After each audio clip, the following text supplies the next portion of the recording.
experience I wish I had never gone through, but as we know, life is never easy. This story began many years ago when I was just 18, living with my family in the beautiful city of London. A place full of charm, but also its own darkness. Corners I once thought I had everything, my family as well. And both my parents are very successful. Make sure big subscribe to my channel so I can continue bringing you more fascinating true stories like this one. And don't forget to watch this video till the end.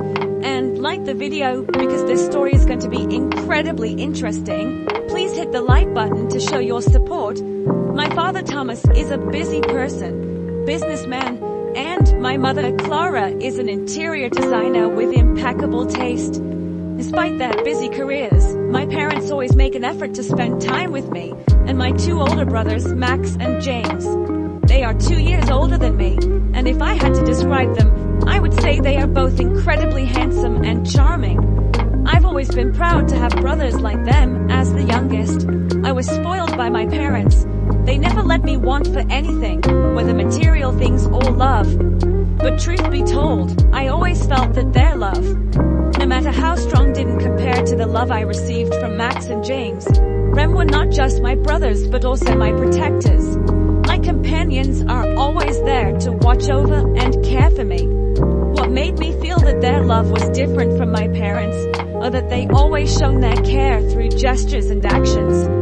My parents' love was more about providing a comfortable life for me, but Max and James did more. They understood me in ways my parents sometimes couldn't. Whenever I felt down, they could tell. Even if I didn't speak a word, they were always the first ones I turned to when I needed to talk. Listening without judgment when I was younger. Whenever I was hurt or picked up at school, it was always Max and James who came to me defense. I remember one time when my classmates teased me for the dress I wore, and I came home in tears. Both brothers not only comforted me, but also went to the school to set things right. They didn't use violence, but their sharpness words and cold demeanor made those bullies never dare to hurt me again. To me, they were heroes, always ready to come stand by me whenever I needed them. I remember the evenings when the whole family gathered, but I always preferred to sit between Max and James. They would give me tight hugs, often joked over who would sit next to me. They always teased that I was their little princess, and that it was their duty to protect me forever. Over time, I began to feel that their love was unlike anyone else's. In the family, they were also the first ones to help me through the awkward years of adolescence when I started feeling insecure about my looks. James spent time teaching me how to apply makeup, remind me that I was beautiful just the way I was. Max helped me pick out clothes, calling me the cutest little sister in the world. They made me feel special without loved conditions in my eyes. My brothers weren't just family, they were my emotional anchor. When my parents were busy with work, Max and James were the ones who made sure I was never alone. They took me to school, helped me with my homework, and kept me company. There were nights when I couldn't sleep, and I would knock on their doors. They'd always welcome me, telling me funny stories or just sitting with me until I fell asleep. Those small gestures made me believe that their love for me was deeper than what I received from my parents. But that love, the love I thought was pure, became the source of my greatest regret. It's a story that would take more time to explain. I'm not sure if anyone will truly understand, but everything that happened when I was 18 completely changed my life. When I found the courage, I'll share the rest of that memory with you. I remember everything so clearly. As the youngest in the family, I often did silly things without fear of punishment. Sometimes I would jump into their laps or sit beside them, as if it were the most natural thing in the world. Max and James were not only my brothers but also my closest friends, the people I feel most comfortable with. One warm summer afternoon, I stepped out of my bedroom. The sunlight streamed through the large window, filling the living room with a gentle, soothing atmosphere. Max and James were sitting on the sofa, engrossed in a TV show. I didn't know what they were watching, but they both seemed completely complete. Focused as usual, I walked over, absent-mindedly rubbing my eyes. I didn't say anything, but tiptoed closer as I approaching. I noticed that neither of they had noticed me. Yes, I grinned mischievously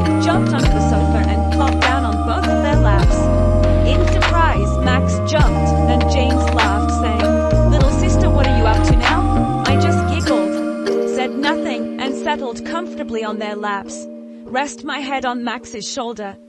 "What are you two watching so intently?" I asked, but they didn't answer immediate. Screen. I realized they were watching a romantic movie at the moment.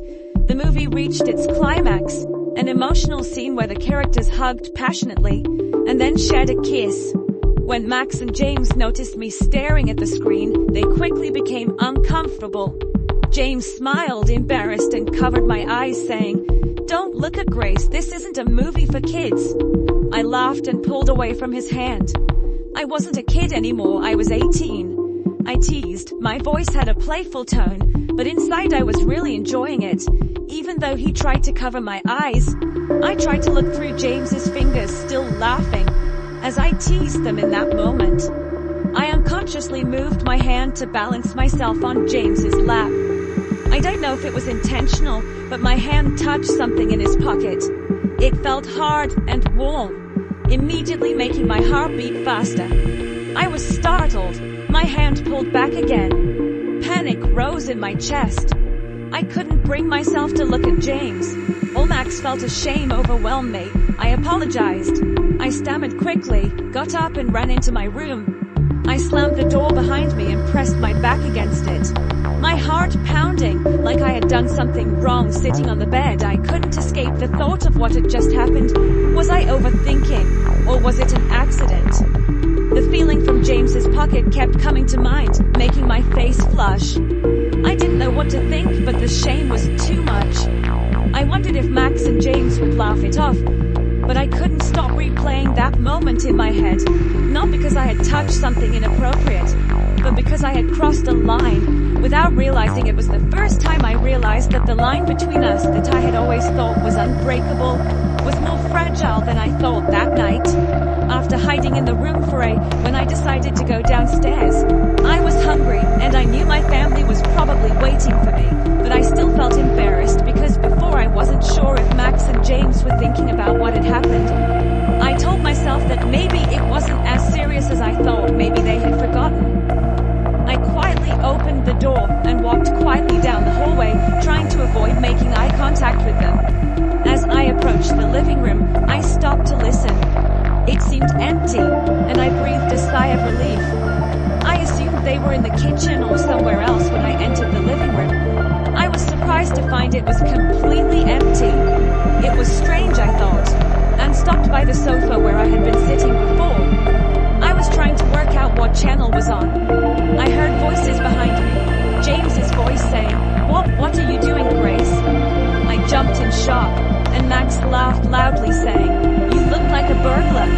I screamed in surprise, turned around seeing the two of them standing there. Their sudden appearance made my heart stop, and we all jumped at the same time. James and Max laughed while I stood there holding my chest, both startled and amused. The two of them were scared I was going to die. I shouted, trying to look angry, but couldn't help it, laughing. "What do you look like? What are you doing?" Shady Max teased, raised his eyebrows, and James patted my head in a playful way. "Aren't you going to eat something, you?" I laughed along with them. The awkwardness from earlier seemed to melt away. I thought to myself, what I touched couldn't be what I thought otherwise. Max and James wouldn't be laughing like this. That thought made me feel relieved, and I tried to act like nothing happened. I was just checking to see if anyone was there, I said, trying to change the subject. "What are you two doing behind my back? You're trying to scare me." Max shrugged, pretending to be serious. "Yes, I just wanted scared you a little, but I didn't expect you to jump that much." James added with a laugh, "Who did you think you would jump like that? Your face was priceless." We all burst out laughing. The tension finally melted.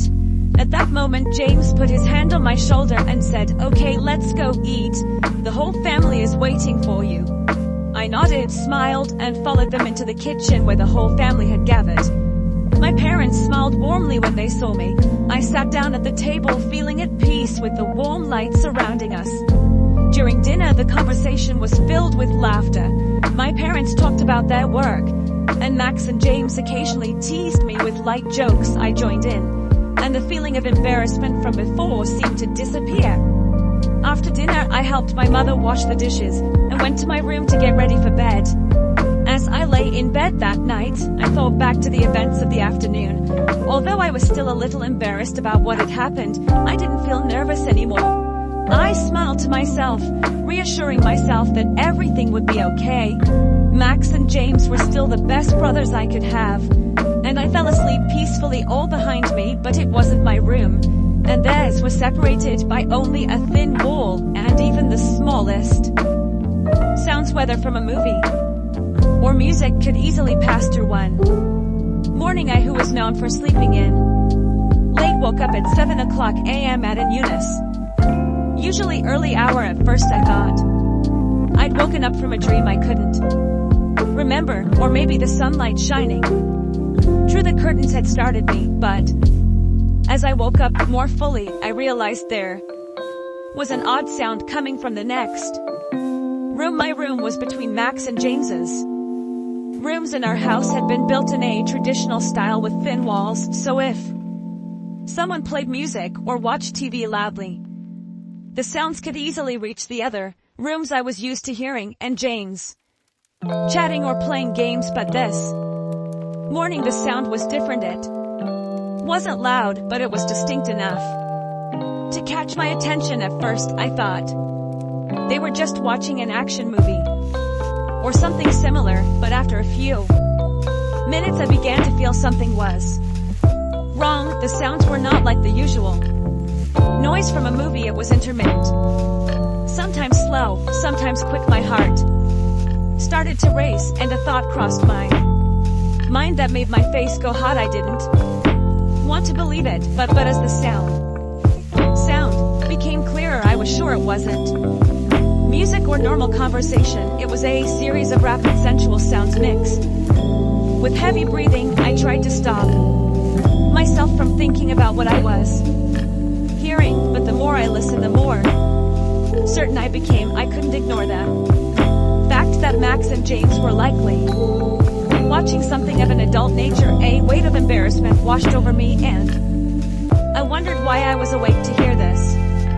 My heart beat so fast, thought it might burst, and my body felt like it was on fire. I raised my hands to cover my face, trying to push the inappropriate thoughts out of my head. This is private, I told myself, but what made it even stranger was hearing these sounds coming from their room. We had always been so close, and I never imagined I would be in a situation like this. I didn't want to hear it anymore, but the sound seemed loud, stick to me, growing louder. I sat up in bed, then quietly opened my door. I wasn't sure what I was going to do, but the anxiety in my chest made it impossible big to stay still any longer. I walked softly down the hall, trying to make as little noise as possible, but as I reached the door to their room, the sound was so clear it feels like the walls no longer separated us. I stood still outside the door, feeling embarrassed and confused. My